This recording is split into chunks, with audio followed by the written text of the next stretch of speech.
آج کی بابرکت شب نور شب برات کے نام سے معروف اور مشہور ہے۔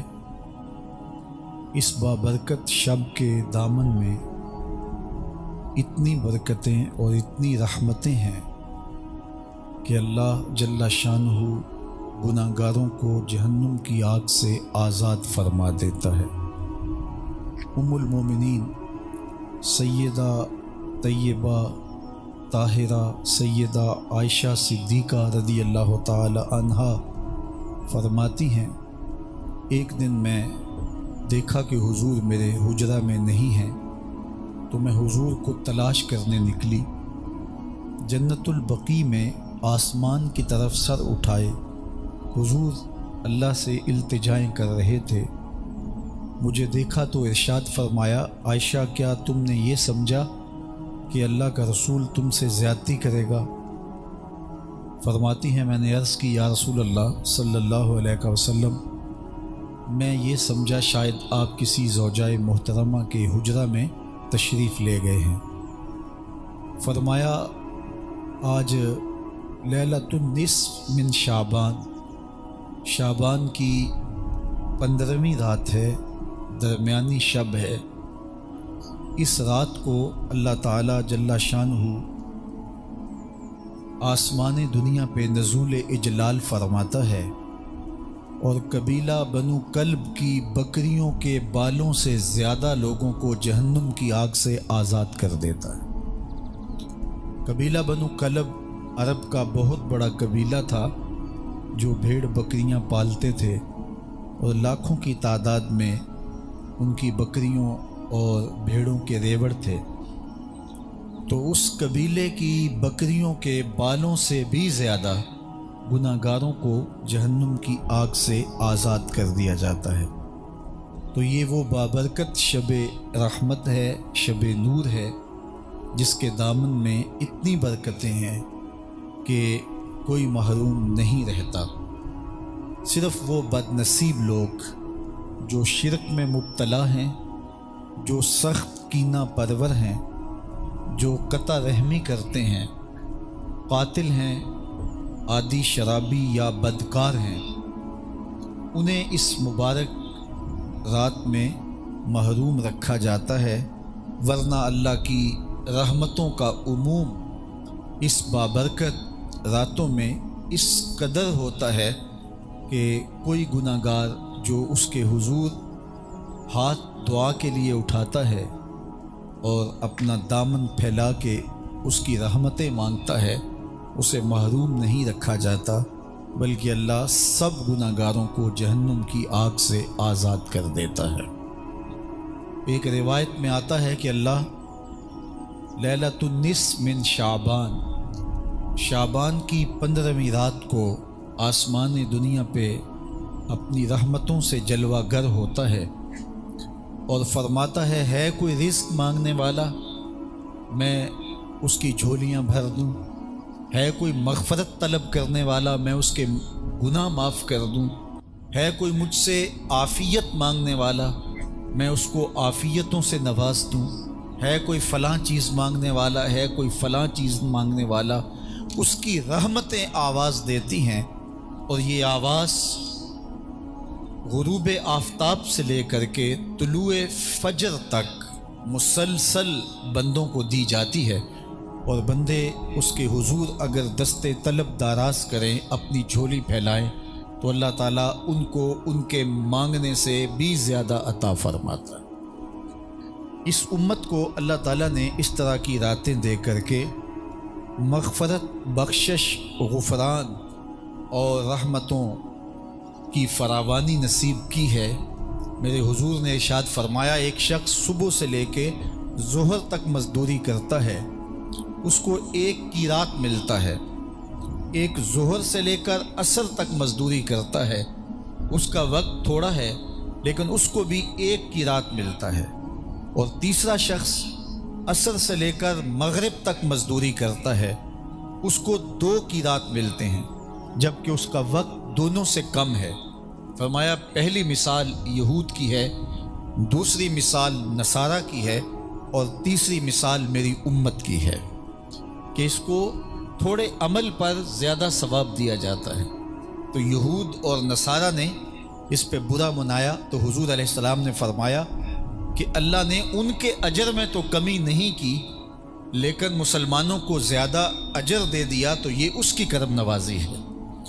تو یہ تھوڑے وقت کی عبادتیں اور چند راتوں کی بیداری اور مخصوص اوقات میں اللہ کے حضور عبادت و ریاضت ایک گناہ گار کو کہاں سے کہاں تک پہنچا دیتی ہے، اس کے گناہوں کی معافی کا ذریعہ بھی بنتی ہے اور درجات کی بلندی کا سبب بھی۔ دیکھیے، لیلۃ القدر ایک رات 1000 مہینے کی عبادتوں سے بہتر قرار پاتی ہے۔ اسی طرح دیگر مواقع ہیں کہ اللہ تعالیٰ اس امت کے لیے رکھے ہیں، رحمت رب بہانہ می طلب، اور یوں بھی پڑھا گیا رحمت رب بہانہ می طلب۔ اس کی رحمتیں قیمت نہیں مانگتی اور اس کی رحمتیں بہانہ تلاش کرتی ہیں، تو وہ اپنے بندوں کو بخشنے پہ آمادہ ہے اگر وہ اپنا دامن طلب پھیلائیں۔ قرآن مجید میں ایک مقام دیکھیے کتنا دل آویز ہے، فرمایا ما یفعل اللہ بعذابکم، اللہ تمہیں عذاب دے کے کیا کرے گا؟ اس کی یہ چاہت نہیں ہے کہ تمہیں عذاب میں مبتلا کرے، اس کی چاہت یہ ہے کہ تم اس کی چوکھٹ پہ آؤ، جھولی پھیلاؤ، اس سے خیرات اور رحمت مانگو، اور وہ تمہارے ماضی کے سارے گناہ معاف کر کے، ساری غلطیاں معاف کر کے تمہیں اپنی رحمتوں سے مالا مال فرما دے۔ تو وہ بندوں کو بخشنے پہ، بندوں کی مغفرت کرنے پہ آمادہ ہے اور اس کی رحمتیں بہانے تلاش کرتی ہیں۔ اللہ اکبر۔ اور دوسری جانب اس کے بندے، اس کے مملوک، اس کی مخلوق، اور مخلوق کی گناہ گار اور نیکوکار اس کی رحمتوں کے طالب ہوتے ہیں، بلکہ وہ گناہ کرنے کے بعد جب معافی مانگتے ہیں تو اللہ کو یہ معافی بہت پسند ہے۔ معافی مانگنا، اس کے حضور اپنے دامن کو پھیلانا، وہ اس کو بہت زیادہ محبوب ہے۔ انسان کی فطرت کے اندر گناہ رکھا گیا ہے۔ آگ، ہوا، مٹی، پانی، یہ ان 4 چیزوں کا مرکب ہے۔ اس کے جو عناصر ہیں اس میں کبھی اعتدال قائم نہیں رہتا اور اس سے گناہ سرزد ہو جاتے ہیں۔ گناہ کرنے کے بعد بندے کا اس گناہ پہ اصرار کرنا، اڑ جانا، ضد کرنا، توبہ نہ کرنا اللہ کو یہ پسند نہیں، لیکن اگر اس سے گناہ سرزد ہو جائے تو پھر وہ توبہ کر لے تو اللہ کو یہ بہت زیادہ پسند ہے۔ جو اس سے ہو سکے نیکی وہ اللہ کے حضور پیش کرے، لیکن اس کے اندر جو شر رکھی گئی ہے، اس کے اندر جو قوتیں گناہ کی رکھی گئی ہیں، اس سے اگر اس سے گناہ سرزد ہو جائے تو پھر وہ اللہ سے توبہ کرے، اللہ کی طرف رجوع کرے، تو اللہ اس کی توبہ کو نہ صرف قبول کرتا ہے بلکہ اس کے گناہوں کو معاف کرتا ہے اور گناہوں کو بدل کے نیکیوں میں تبدیل کر دیتا ہے۔ جب گناہ نیکیوں میں تبدیل ہو گئے تو جتنا بڑا گناہ گار تھا اتنا بڑا نیکوکار ہو گیا۔ حضرت سیدنا عمر رضی اللہ تعالیٰ عنہ بازار میں جا رہے تھے تو ایک شرابی نے ہاتھ میں بوتل پکڑی تھی شراب کی، تو حضرت عمر ہاتھ میں درہ رکھتے تھے اور آپ کا جاہ و جلال دیدنیت ہوتا، تو جو ہی حضرت عمر رضی اللہ تعالیٰ عنہ کو اس نے دیکھا تو ڈر گیا اور دل ہی دل میں کہا، اے اللہ آج عمر کے قہر سے بچا لے، میں تیری بارگاہ میں سچی توبہ کرتا ہوں، اور جلدی سے شراب کو بغل میں چھپا لیا۔ اتنے میں حضرت عمر سر پہ پہنچ گئے اور گرج کر کڑک کے کہا کہ یہ تیری بغل میں کیا ہے؟ کیونکہ اس کو بوتل چھپاتے دیکھا تھا تو وہ ڈر گیا اور ڈرتے ڈرتے کہنے لگا، حضرت یہ سرکہ ہے۔ اب تھی تو شراب، لیکن ڈرتے ہوئے بولا، حضرت سرکہ ہے۔ تو حضرت عمر نے کہا، نکال۔ جب نکالا تو شراب نہیں تھی، واقعی سرکہ بن چکا تھا۔ تو جب اللہ کے حضور کوئی توبہ کرتا ہے، اللہ اس کے گناہوں کو بدل کے نیکیوں میں تبدیل کر دیتا ہے۔ حدیث پاک میں آتا ہے کہ قیامت کے دن اللہ ایک شخص کو کہے گا کہ اپنا نامہ اعمال پڑھ، تو وہ نامہ اعمال پڑھنے لگ جائے گا۔ تو نامہ اعمال کے اندر چھوٹے گناہ بھی ہوں گے، بڑے گناہ بھی ہوں گے، تو اللہ سے حیا کرتے ہوئے، شرم کرتے ہوئے وہ بڑے بڑے گناہوں کو چھوڑتا جائے گا اور چھوٹے چھوٹے گناہوں کو پڑھتا رہے گا۔ جب وہ سارے گناہ پڑھ چکے گا اور کتاب ختم ہوگی تو اللہ تعالیٰ اسے فرمائے گا، میرے بندے تو نے یہ جتنے گناہ پڑھے ہیں میں نے سب کو بدل کے نیکیوں میں تبدیل کر دیا۔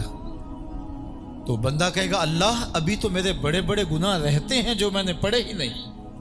فَضَحِكَ النَّبِيُّ حَتَّى بَدَتْ أَنْيَابُهُ، حضور جب یہ بیان فرما رہے تھے تو حضور اتنا مسکرائے کہ صحابہ نے حضور کی داڑھیں دیکھ لی۔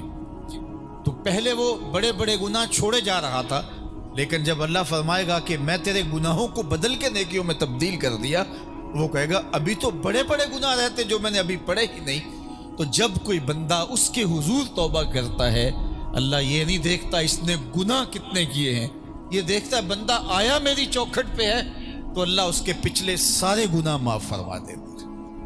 اللہ اکبر۔ میرے اور آپ کے آقا و مولا نے اللہ کے حضور توبہ کرنے اور اس پر اللہ کی خوشی اور اللہ کی خوشنودی کا ذکر کرتے ہوئے ایک مثال بیان فرمائی کہ ایک شخص صحرا میں سفر کر رہا تھا تو وہ ایک درخت کے نیچے دوپہر کاٹنے کے لیے، سستانے کے لیے رک گیا اور درخت کے ساتھ اپنے اونٹ کو باندھ دیا اور خود لیٹ گیا تاکہ دوپہر کاٹ لوں۔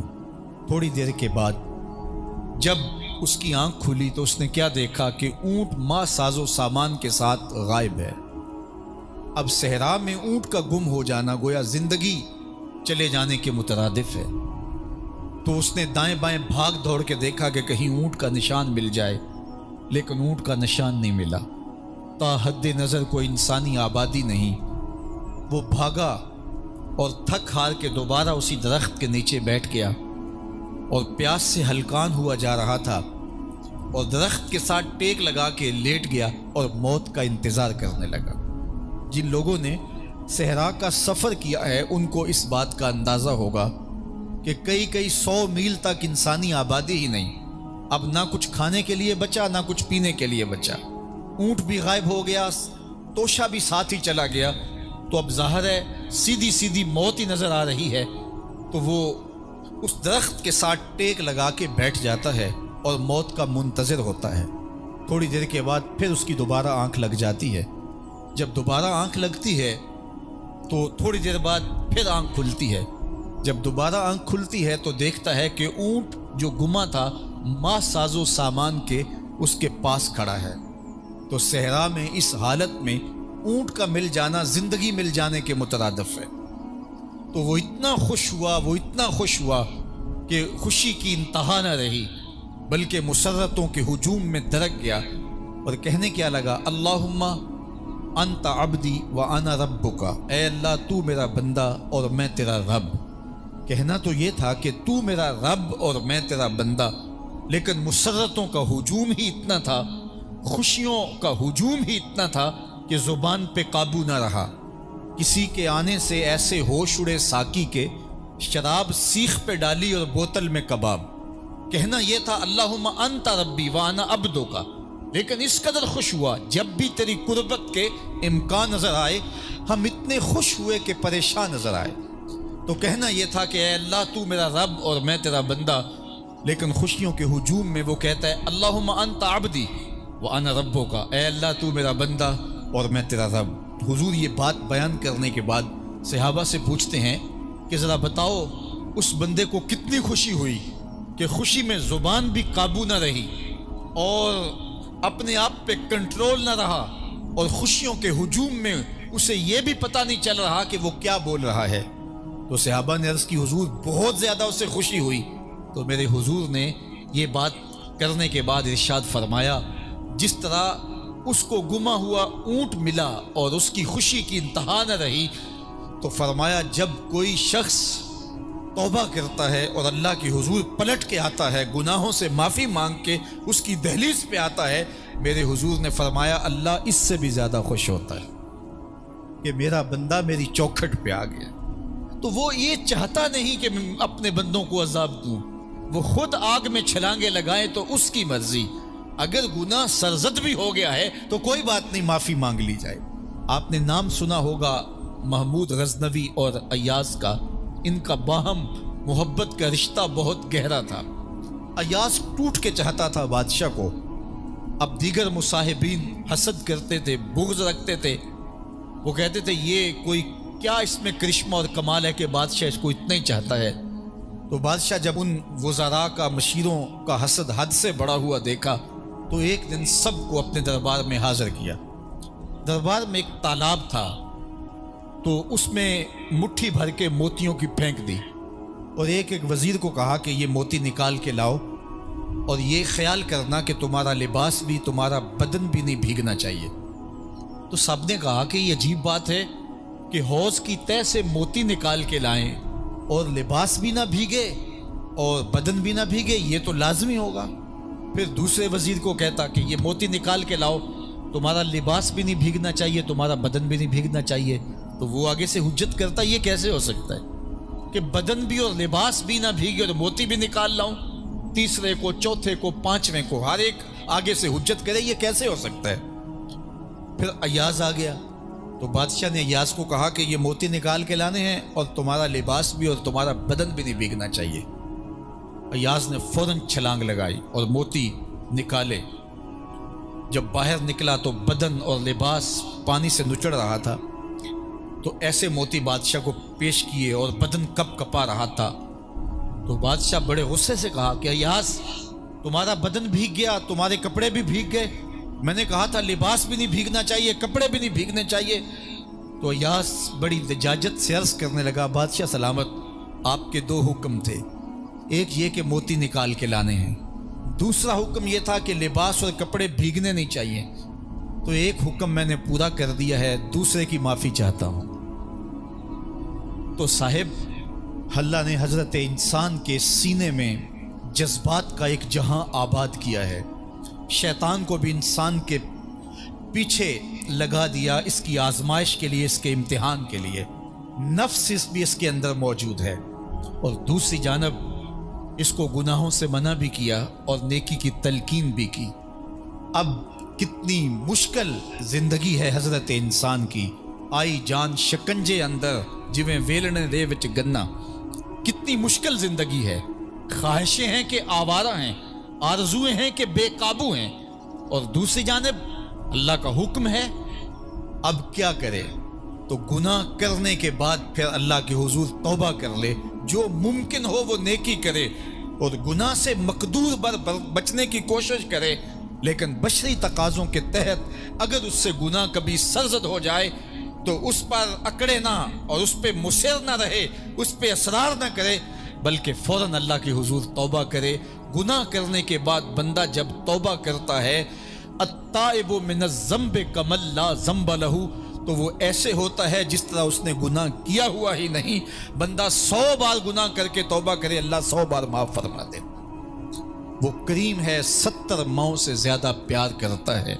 تو بندے اس کی دہلیز پہ جب توبہ کرتے ہیں، رجوع کرتے ہیں اور اس سے معافی مانگتے ہیں، تو وہ یہ نہیں دیکھتا کہ یہ گناہ گار کتنا بڑا ہے، وہ یہ دیکھتا ہے کہ یہ میری دہلیز پہ آیا ہے، اور اس کے ما قبل کے سارے گناہ معاف بھی کرتا ہے، بلکہ گناہوں کو بدل کے نیکیوں میں بھی تبدیل کر دیتا ہے۔ آئیے اب قرآن مجید میں ان لوگوں کی کہانی بھی پڑھیے جو اپنی زندگی کو اپنے مالک کے نام لگا چکے ہیں، اور ان سے اگر کوئی معاملہ سرزد ہو جاتا ہے تو وہ کس قدر اللہ سے ڈرتے ہیں۔ والذین یؤتون ما آتوا وقلوبہم وجلہ انہم الی ربہم راجعون، فرمایا کہ وہ لوگ جب ان سے کوئی خطا سرزد ہو جاتی ہے، کوئی گناہ ہو جاتا ہے، تو ان کے دل لرز جاتے ہیں، خوف خدا سے وہ کانپنے لگ جاتے ہیں۔ انہم الی ربہم راجعون، تو وہ اپنے رب کی طرف رجوع کرنے والے ہوتے ہیں۔